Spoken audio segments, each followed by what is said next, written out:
All right. Hi, everybody. I'm Noah Pfister, and today I'm here with Danielle Gibson, writer and director of an upcoming short, Red Velvet. Good to say hi. Hello. Hi, how are Sorry. you? No, I've had I've had the great pleasure and privilege, sorry for flubbing my words, of being able to watch your amazing short, which tells the story of Aviva, who is a Latina and African American woman who is sort of forced by her friends, and in many ways, partially her family too, to kind of pick a side in terms of her identity.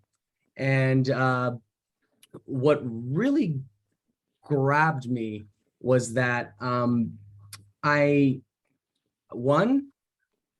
I felt a lot of inspiration from Spike Lee, which we will get into, but also part of me was getting some like Dear White People vibes, which if for those of you that have seen the show and even the movie, there is a certain character, which I won't spoil, who we later find out is not who she's all cracked up to be.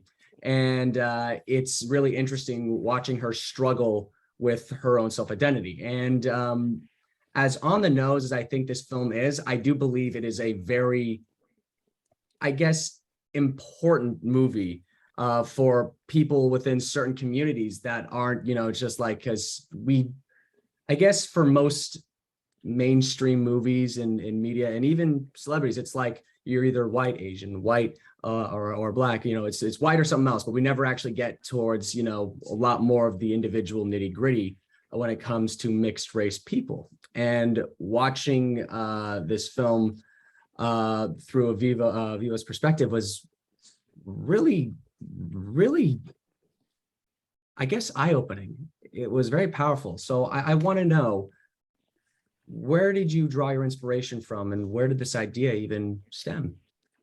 Yeah, so it's so funny. It started in my thesis development class at Chapman. I got my MFA in it's the technical term is film production with an emphasis in directing, but all of our classes were directing oriented. And I took a class with one of my friends and professor at the time, Thomas Ethan Harris, and he had us do this exercise, and he was like, guys, I want to know what haunts you. Like, write 3 things that just, like, no matter where you go in your life, how long you've been alive, like, you just keep thinking about, you keep coming back to it. What is the theme of your life?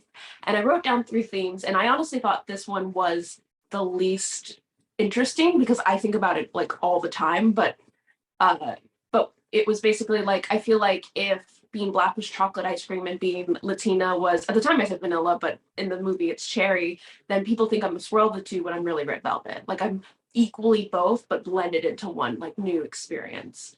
And he was like, I've never heard anyone say that forever. That's so interesting. And even he and other people, as I like shared the idea, people who aren't Afro-Latina could relate. And that's what I think like works so well. It's because it is such a specific perspective that I, again, I think about literally all the time, just because it's like constantly pushed in my face, much like any minority might like think about, like, um, but so many people could also relate. So I think that's what really makes it special. So it's kind of like it came from like a combined like experiences of like of me, my sister, the Indian woman that you see in the film, the monologue that she gives, I wrote it based off of a story she told me. So she really, it was like her own inner monologue. Um, the monologue is like, oh, just because I'm not from India doesn't mean that I'm not Indian. Like, she had one of her Indian friends who was born in India was like, you're not really Indian. It's like, wait, of course I am. Like, but then she in turn was like misidentifying the main character as Indian, which is, it's so interesting. But yeah, so in a lot of ways it is a collective presentation of an experience a lot of people have but don't really know how to talk about. But then also at the same time, it doesn't necessarily, it aims to like point out microaggressions that people have, but like to also showcase the how it can be well intentioned, in a way, if that makes sense. So like, for example, there's one part where Aviva says, or someone's like, she's like, I'm so pale, and her black friend's like, oh, you're just light skinned, and she's like, oh, you forget I'm Latina. And when I was in high school, if I said I was Latina, people would take that as me like denying my blackness, which to me, I think it's pretty obvious that I'm black. Like, I'm black as fuck and I'm proud of it. Like, I'm not trying to deny anything, but like, I can see why that might come across that way, because there is such a like, it's like in the black community or in any community, there can be such a like, oh, it's like better to be lighter skinned. It's like, because it's like that toxic perspective that society puts on non-white people in general. So but yeah, so it's like it's just it's not to like shame the other side, but to also like point out the nuance in the situation of the misunderstanding, if that makes sense. Because there is validity in it, but then it's also like, but no, this is not the side. That's not what I'm saying. I'm proud of being black. And No, because this is sorry, that was a lot. hey, no, that's the point of this. I want your perspective because that's the whole point of films like this. You know, it's about individual perspectives, the lives that we live. Like, for example, I come from you know, even though I wasn't raised Catholic, my dad was, you know, and I was raised Jewish, but you know, like jokes about being called a cashew is very prevalent in my family. And you know, it's if you're raised a certain way, that like becomes just normal, you know? Mhm. And so it may not be normal to everybody else. And that's what I think, that's why I think a film like this is important, not necessarily because of the story, but because it helps give like a point of view, which, you know, films with a point of view are very important. You know, it allows us to get into the mind of an individual and see the life that they live personally. Yeah. And speaking of, I want to get into a certain scene that happens in the movie. Yeah. It's so there's this character by the name of well, Ike. he's yeah, Ike. He goes unnamed, but in the credits, he's Ike. He comes across as, you know, kind of like the best way I can describe it is like someone you see on TV who's part of the protest, but like he seems a little too into it. Like it seems disingenuous, but like you can't really like point it out. You can't necessarily say, oh, it's disingenuous because you don't really have any proof. You just get that feeling. But, you know, Viva is like, oh, you know, it's great that he kind of understands. So they hook up and then he's like, but like, what really are you? You know, like I get what you're trying to go for, but like, what really are you? And that seemed a little too specific. Like, Mhm.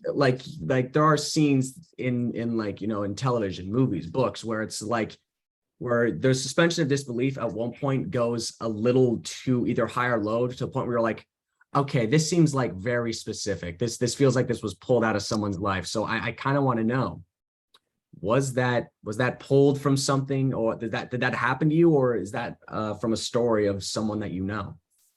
It is from a story of somebody that I know. Like she specifically had the experience where a guy was like, I you know, usually I only like, or I think her specific experience was like she was in college and he was like, oh, I've never slept with a black girl before, but like, you know, that's what college is for. And it's like, whoa, like what's that? What's, you know? But then like I remember I've met people who kind of like fetishize Asian women.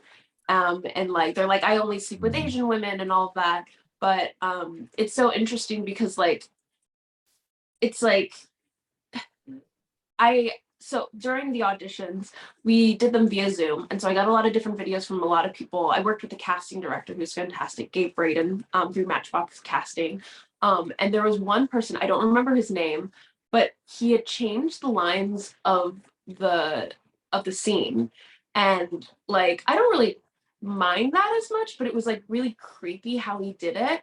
He started the scene with like the girl going like, you're really cute, you know? And he goes, yeah, well, I mean, you'd sleep with someone who you think is cute. Like I sleep with people who I think are cute or whatever. And he changed the part where like there's a moment for people who haven't seen where Ike turns to the camera and he's like, oh my God, like I slept with a black girl. I've only slept with Asian women now that I think of it. Like, wow, like this is like a new experience for me, but the guy changed the lines to I don't know if that says anything about me, but that's it. That's just who I am. Like almost as if like he himself was like personally offended that like this scene was like calling that out. I don't know. Maybe I was looking to it into it too much, but it was really creepy and it kind of reinforced the reason for this scene because like some people don't really see like the problem with that because it's like if you should be with people that you're attracted to, yes of course, but like don't fetishize someone for that, you know. It was wild, but yeah. I think the version of the scene we have in the movie is, while it's a little more on the nose, I think it works better because the version that you just described, it just kind of would have been like hitting you on Yeah. the hitting you on the head with it. It would have. I feel like at that point people have been like, oh, I get it. You're trying to see it.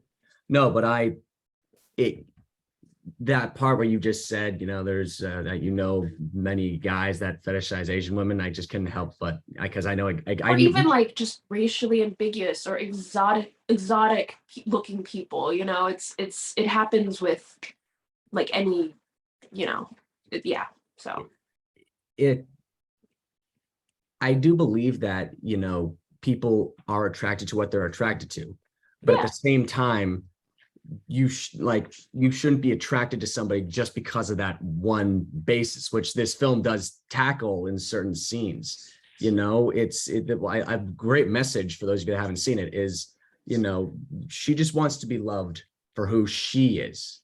She doesn't, she doesn't mind, if someone's of a different religion or race, but she doesn't want just the way she looks to be the foundation of why someone's attracted to her. And it's a very personal film, and how And much of it's it. Oh, it's sorry. also, oh no, you're good. It's interesting because like a lot of like the way it starts out, we didn't like we cut out a little bit of it because it just kind of starts and it's very like snappy, it's very like condensed, like to the point. But like she's supposed to be very confident in who she is. A lot of like feedback that I would get from some people was like they would see these like different like microaggressions of her like identity being like not taken seriously or being like, oh, you're so pale, you're so light skinned, like you're so this, you're so that. And she's like, okay, but like she's confident in who she is.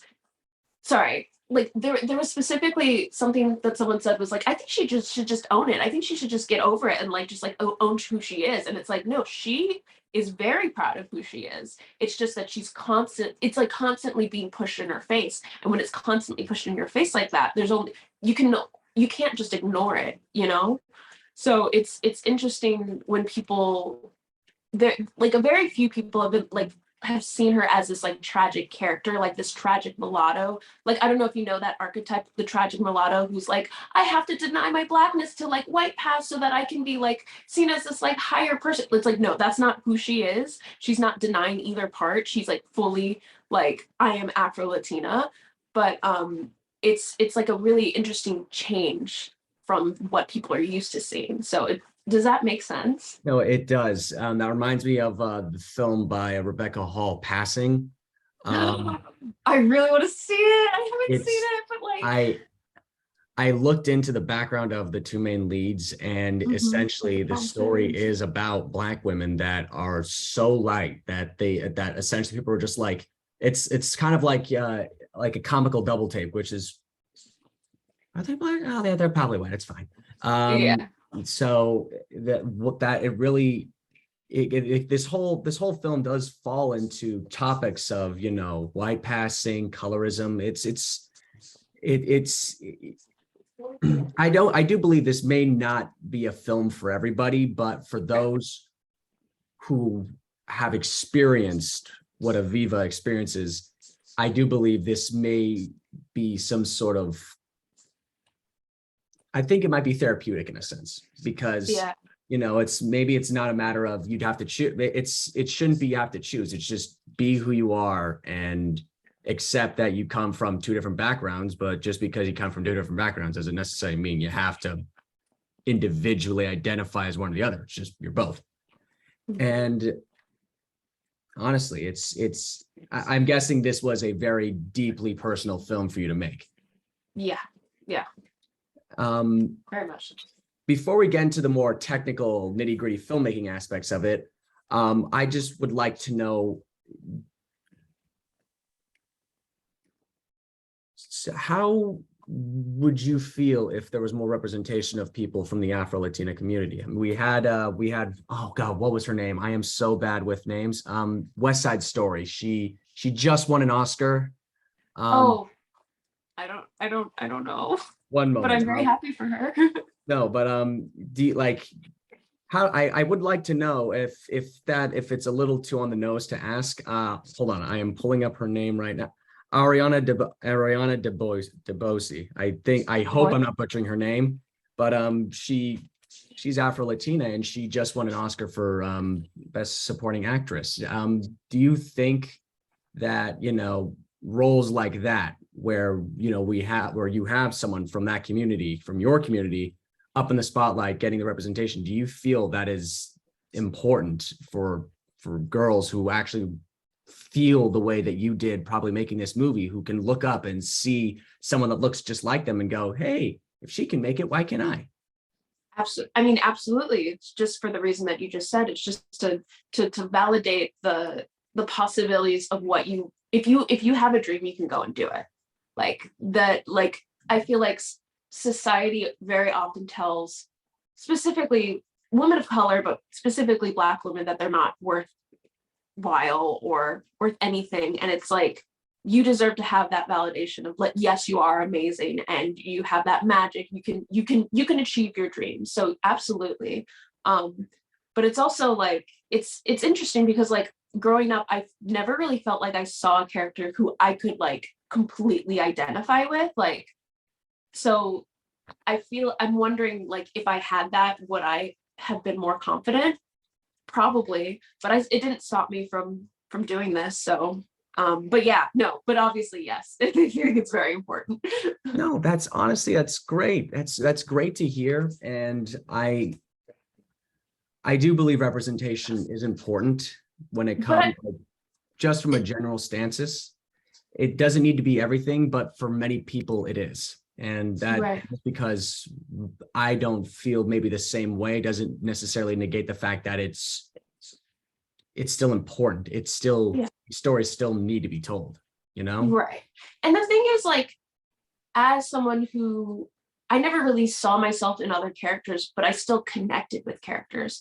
So I do think it's important that I would hope other people who aren't Afro-Latina are able to connect with the story, even if it's not like something they've personally been through, because like there is such beauty in diversity. Like we can see and recognize our differences and like love each other for it, because you can still get something from that. That's what the human experience is really about. Especially like, it's just, of course, if you're not hurting anyone, like, we don't condone any, hopefully people aren't like, I empathize with the serial killer character, but like, but the fact that we can like watch things like I don't know, like I was just watching Breaking Bad last night. You can see and like empathize with these insane characters, but like still like recognize them for who they are. That's probably not the best example, but you know what I mean. Giancarlo Esposito is, I think, a great, because he's Afro-Latino, isn't he? I believe it. I don't actually know specifically, but well, what I think you're trying to get at is he's one of the greatest actors of his generation. But he does play one role basically, and that's the awesome bad guy. But he plays it really well.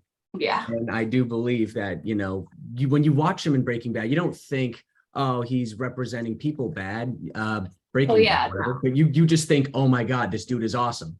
Like I think there are limits to which people are like, there's a certain boundary, I believe, where people will be able to like notice the difference between, this is bad representation, to this guy's a villain, but like he's like a badass doing it. Right. When I say representation, like I think it's important to see like an Afro Latina in a heroic role, but I want to see like these like all different types of roles. Like I don't I think that there's so many like it just like you would see like I don't know like I think there's like a lot of fun to be had by seeing like people just in different roles, like seeing like a black villain, like or a black like superhero or a black ballerina or a black lawyer who's corrupt, like just like show us as human beings because there's so many ways to be human. I like that. I like that mentality because it's like when you say representation, you don't like, I don't want them to exclusively be good guys. You're like, I just want to see my Just as you would people. see any like white actor play any character, you know what I mean? Like so I I don't know. totally agree. Totally agree. So moving over, I would actually Mhm. like to talk about the more technical aspects of the film. Yeah. Mainly your direction, which for those of you that have the privilege of seeing it, it is a very stylized sort of directing style. I guess the best way I could describe it is Spike Lee meets, oh gosh, I guess there's some elements of Mitchell's versus the Machines in there. Mhm. Very, I guess it's energetic. It's a very energetic style. But I want to know, as a director, what one, what were some of the inspirations that you had while making this movie? Like when you were directing, who did you think of? Like, oh, how would this person do the shot? And two, what like what was the mindset behind like what was the driving force behind this energetic directing style? Yeah, definitely if I could be a mix of course myself, but Spike Lee and Jordan Peele, even Boots Riley totally would. Because so big a big influence was I definitely kept thinking of Do the Right Thing, like the direct address that they have with all the different characters where they say like a bunch of racial slurs and it's like kind of funny, but then like at the end Samuel L. Jackson's like, yo, you need to call this shit out. Like definitely that because there's a montage sequence that like is a nod of like an homage to that. But then definitely like Sorry to Bother You, where it's like a comedy satire, but it doesn't quite go all the way where Sorry to Bother You goes, you know.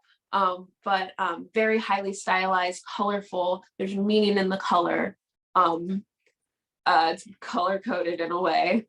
But I feel like I've always loved like movies like anything that Wes Anderson has made. It's very highly stylized, very purposeful, very specific. Um, and yeah, those are the first that come to mind. Oh, but One I also oh sorry, but I no also love like I think of Eve's Bayou like with the magical realism. Like I feel I saw that at like in college and that really like stuck with me. Like just like having things appear and like just like bringing meaning or like magic to it. I feel like I did it better in like other films that I've done. But just like having a spark of like magical realism to like to visualize like black girl magic. Like that's things that I love to do. Those are things, yeah.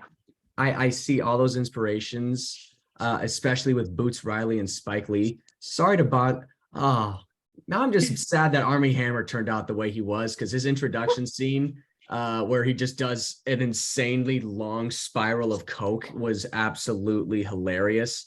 But no, I can see it's. I can definitely see Boots Riley and Spike Lee be massive inspirations when it came to making Red Velvet. There is one there is one aspect of the film that I actually kind of wanted to ask you about, and that was the whole film is 4:3. Yes. I and look, I love 4:3. I really do. But usually when you use that aspect ratio, there's a certain driving force behind it. And I mean, many people use it nowadays for the sake of being artsy, but considering how your film presented itself, there has to have been a logistical reason for it. So I would like to know what was the reason behind the 4:3 aspect ratio. Yeah. So we didn't actually shoot it in 4:3, but we shot it with the intent of it being like us to like to put it in that aspect ratio as for the final edit especially. But she's very boxed in the entire time. She's not very like even in the beginning when she has to check the different boxes, they might have been circles, but you know what I mean, of like who she's trying to be. She doesn't fit in any one specific box and it's uncomfortable. So that is the general feel that we were going for. It wasn't for the sake of like being artsy, but it does make it easier to be symmetrical. And it's like, I mean, I feel like you can appreciate that that aspect ratio also, but also it helps. It's interesting just like as a student, like I've shot so many like wide like aspect ratios with wide lenses. I mean, you can obviously could shoot tighter if I had this problem, but it's like limiting the amount of space really, it's a really great exercise because it forces you to like think about what the perspective of each shot is. Like, what's the wealth of the shot? What are you trying to get? So it really, I think for anyone who's like an aspiring filmmaker, like challenge yourself to do that because you'd be surprised with what you'd learn in that process. One, hell yeah. Two, at one point I actually would have thought that you would have tried shooting this film in black and white just to kind of, but I'm guessing that probably would have nailed home the idea a little too hard. But did the idea of shooting it in black and white ever actually cross your mind? Because I know with 4x3 films nowadays, the idea of black and white does come to mind.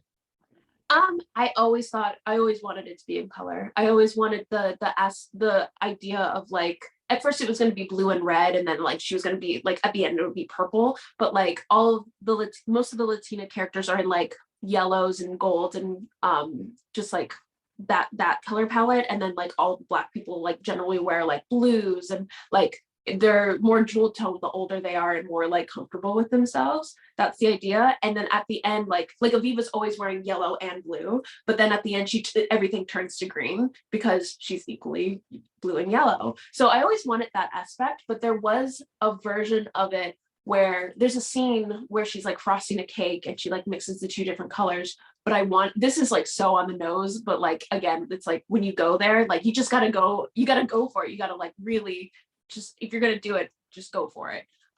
But there was a scene where she it's after what her mom talks to her when she's like crying after she's come back from Ike's house, and the mom's trying to understand, but she really just doesn't get it, which is like, it's so interesting because it's like, she's your mom, but she doesn't have the same experience as you. So she's really defeated. She comes into the room, she looks around, and the whole room, except for her, is black and white. But then like, as the scene continues, the color like slowly fades back in. That was the original intent. But of course, we shot during COVID and we had limited resources and a very limited art department. So in Red Velvet, the future, might we do that? Did I just give away spoilers? Probably, but you know, it's an interesting thing to play with, because I do think it's interesting when films do that. But I also just love color. I think that aspiring filmmakers play with color more. You know, have a fun color palette, even if it's not realistic. It doesn't have to be. It's film. It's a movie magic. It's fun to be played with. Have fun. Yeah, that's honestly, you're absolutely right. And that actually kind of, oh, don't worry, we're nearing the end of this discussion. Oh, sorry, but, yeah, no, I talk a lot. no, hey, no. The whole point is I want your perspective. I want to know your mindset when it comes to making films. I want to understand, like, it's clear that color was a huge purposeful intent when making this movie, which of course it is, because the whole film is about race, and what's more colorful than race? But no, that it's really interesting to hear that. One thing I actually would kind of like to know is, I keep saying that I want to know multiple things, but I would like to know, what is it? How did you direct your lead? How? Because it's clear that she kind of came from the same background as you. So did you guys find it easy to just mesh and like work, I guess, succinctly? Or was there ever times where it's like, due to maybe she had a slightly different experience, so maybe you guys butt heads at a couple points? What was it like working with her? Taylor is amazing. I heard a quote once that said that 90% of directing is casting. And I disagree because there's so much more to being a director than directing actors. I think because you can frame your image and all that. But I do agree with that quote in the fact that Taylor made my job very easy, because as soon as I saw her, she got the character. She brought so much more life into it as well. And she was very open. She's actually not Afro-Latina. I think she's half white and half Black, but she still had a very similar experience. There's another character who plays a Latino woman who she's actually Filipino or Filipina. And like, but the thing is like, she still got the experience. She spoke Spanish. I thought that was dope. I was like, I don't even speak Spanish all the way. Like, I entiendo más que hablo, but you know, whatever. I understand more than I speak. But it's like, it's if anything, it made it more enjoyable because it's like we saw how different, it's like a specific different like experience, but we still got it and we were able to connect over it. So, and there was this moment where I had talked to her about the scene with Ike, where I was really worried that I just didn't want Aviva to come across as a tragic character. I wanted her to like to see how proud of being who she is, like in every single small moment, even when she's like dancing to herself, just enjoying her life, like throughout the film. But specifically in Ike's scene, the way she played it while we were shooting almost made me cry, because I always read the scene as like when as soon as he asks her about her race, she gets uncomfortable. Like she's like, I'm Afro-Latino, like this and that. And that's how we practiced it at first. But the way she delivers the line is she's like, Afro-Latina. And I was like, yes, like she was so proud of it. Because like with me, like every day people ask me, I mean, obviously not every day, but like people ask me very often, what are you? And I don't even mind telling people. It's just like when people are like, no, you have to be Indian, or no, you have to, or they treat me differently because of it. Like that's when it's like, okay, like watch yourself.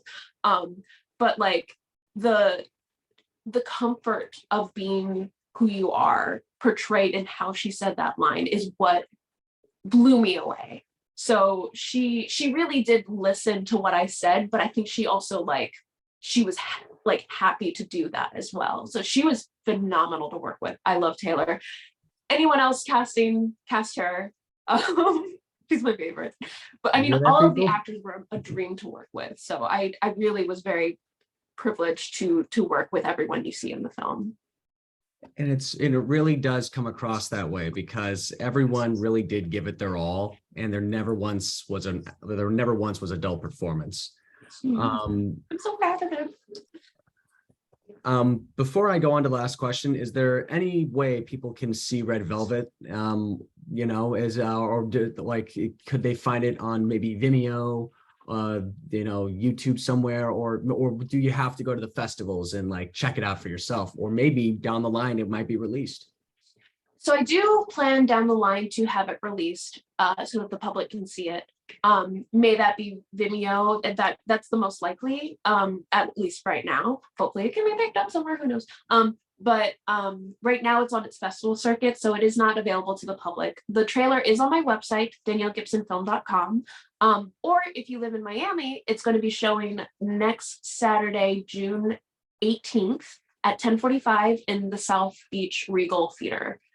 So you can come and see it there in person. It's lovely on a giant screen, or you can follow our Instagram at Red Velvet Short Film for updates of what festival it will be showing at next, or when it will be available to the public. So it's like it's sad because I'm like, yeah, I want people to see it, but like, of course, when you're doing your festival runs, it'll eventually will be open to the public, but right now, support festivals. It's fun. You'll get to meet people and see other cool films as well. So, yeah. And for those of you that are interested, links will be in the description below. But that leads me to my last question. So I really liked your very point of view direction and your point of view storytelling. It's very stylized, very personal. So, and what I'd like to usually ask all these filmmakers that I interview is, what's your dream project? Imagine a studio came to you, gave you a blank check. What do you make? It's so funny because when I first started filmmaking, I was like, I want to do dramas. I want to do like like gut-wrenching dark films.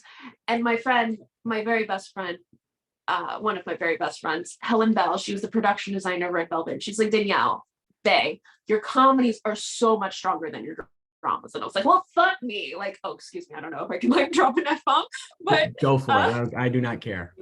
yeah, I was like, well, just laugh at my misery. But also, she was right.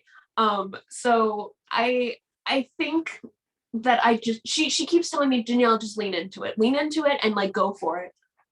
I would love to do a very highly stylized satire comedy or even a horror comedy. I have a film that it's not finished yet called Beauty Killer. That's a horror comedy. It's so much fun to make, but then people like get really into it. But I also have a feature. I have a few features that I'm writing, but there's one called Alice and Wally Break Up where it's like serial killers breaking up, and it's a horror comedy, complete satire. Like there, I just think that satires can be very intelligent with the message that they portray. So that's the direction that I would go in. But of course, I would love to do a straight horror. I would love to do just drama, but that's just where my strength is and how I have a lot of fun in my filmmaking. So Well, I look forward to any and everything that you have coming up. For those of you that have stayed all the way through to watch, thank you for joining us. Danielle, it has been a pleasure and a privilege to have you here. thank you so much. I look forward to seeing your work coming forward. Oh, thank you so much, Noah. It's been lovely talking to you. I really appreciate you giving me this platform to talk about it. Not a problem. Be sure to check out Red Velvet as soon as you can. Everything that you'll need to know, we will find in the link in the description below. Take care. Have a wonderful rest of your day.